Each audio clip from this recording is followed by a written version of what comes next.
Бишкектеги жана Чүйдөгү электр линиялардын 25% алмаштырылууда. Бул туурасында Кыргызстандын улуттук электр станциялары ишканасынын өкүлдөрү маалымат жыйында билдиришти. Ошондой эле Чүй аймагы боюнча жарыктын маал-маал менен убактылуу өчүрүлүп жатышы да көтөрүлүүдө. Өткөн жылдын декабрь айында Кыргызстандын энергосистемасында 1 миллиард 693 миллион 893 миң киловатт-саат электр энергиясы керектелген. Калктын жарыктыгы колдонулусундагы өзгөртүүлөр туурасында кебизде Кыргызстандын улуттук электр станциялары ишканасынын Чүй облусу боюнча филиалынын өкүлү Нурбек Абдылдабековдон сураган турабыз. Куш келипсиз, Нурбек мырза. Саламатсыздар. Адегенде тургундардын суроосун жаратып жаткан маселеден баштасам, Бишкек шаарынын бир катар аймактары 4 күн караңгыда калганын айттык эле. Олуттуу маселелер болуп жатабы? Бул эмнеге байланыштуу болуп жатат? Рахмат сурооңузга. Биринчиден айтып кетсем, Азиатский банк развития каржылоосу менен сектор энергетикасын өнүктүрүү боюнча долбоордун алкагында жасалып аткан оптоволоконный линия связи деп коет. Бул биздин аба чуалгаларыбыздын опоралардын өйдө жактары менен монтаждалып атат. Ошонун мындай биз менен айтып кеткенде безопасное производство работ деп коет. Ошонун алкагында деген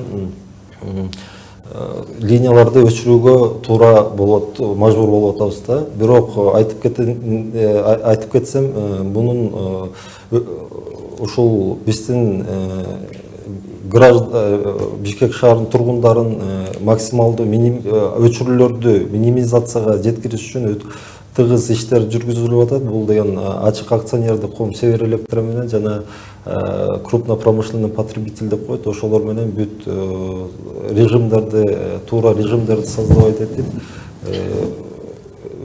азыраак өчүрүү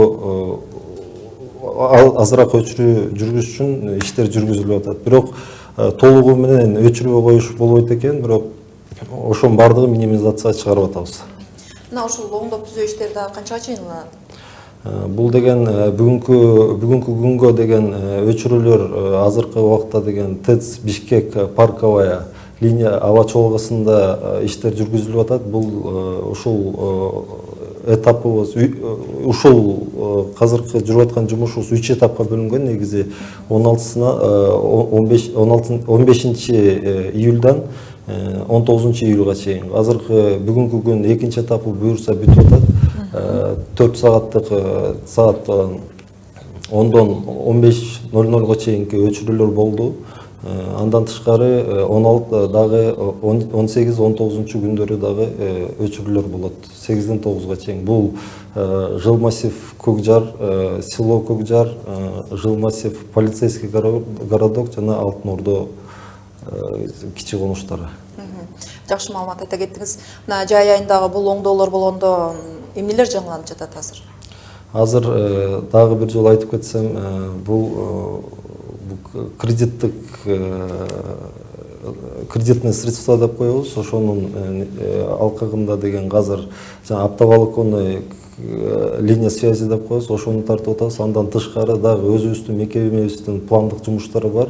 Бул эскирип калган физически изношенный фарфоровый изоляторлорун жаңы стеклянный изоляторлорго алмаштыруу боюнча. Ал боюнча бүгүнкү күнгө тоже параллельно жумуштар жүргүзүлүп атат. Это бардыгы ушул тургундарды өчүрүүлөр азыраак болсун деп параллельно ошонун баарын жүргүзүп атабыз. Мына дегеле калктын электр энергиясынын керектөөсү кандай болууда? Бул жаатта кандай өзгөрүүлөр бар айта кетсеңиз?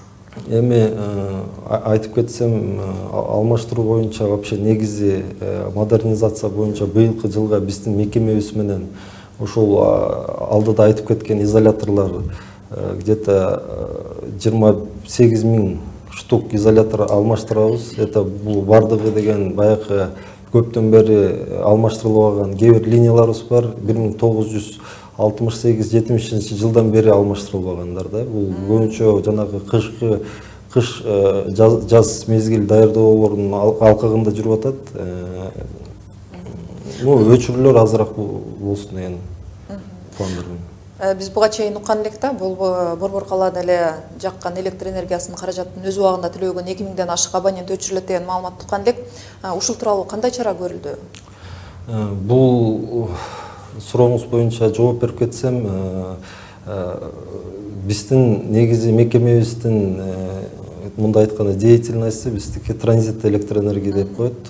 Бул электр энергиясын өнүктүрүү станцияларынан жана распред компанияга чейин депчи. Бул ушул негизи эл менен иштеген компания болуп, бул Түндүк электро ачык акционерлик коомуна тийиштүү. Анда мындай суроо берейин, электр тармагында ар кандай авариялык өчүрүүлөр жана өзгөчө кырдаалдар катталган учурлар болуп жатабы же абалы кандай азыркы учурда? Азыркы учурда өчүрүүлөр болуп атат, болгон жок деп дагы айткандан алысмын. Авариялык өчүрүүлөр эмне себептен болуп атат? Ошол себептери көп. Мына биз өзүбүздүн мекемебизде анализ жүргүзүп көрдүк. Ушул аба чубалгыларында көбүнчө бир 70-80% ушул оборудованиялардын эскирип калгандарынан да.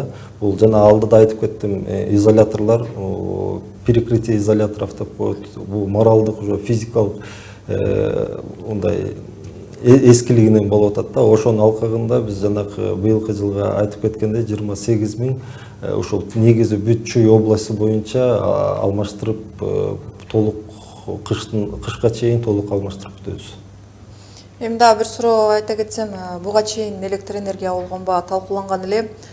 Негизи көтөрүлө турган болсо ченемге алынган сумма канча болушу ыктымал же бул дагы сизге тиешелүү эмеспи? Бул боюнча жана алдыда айтып кетпедим, биздин мекеме негизи эксплуатационная деятельность, то есть ремонт, анан обслуживание, ушул аба чубалгыларын подстанцияларды обслуживать этебиз. Негизи ошо тарифный политикасына деген өзүнүн уполномоченный органдар бар, ошолор караштырат. Түшүнүктүү. Маегиңизге рахмат. 11 каналдын түз эфиринде Кыргызстандын улуттук электр станциялары ишканасынын Чүй облусу боюнча филиалынын өкүлү Нурбек Абдылдабеков болду. Ишиңизге ийгилик. Рахмат.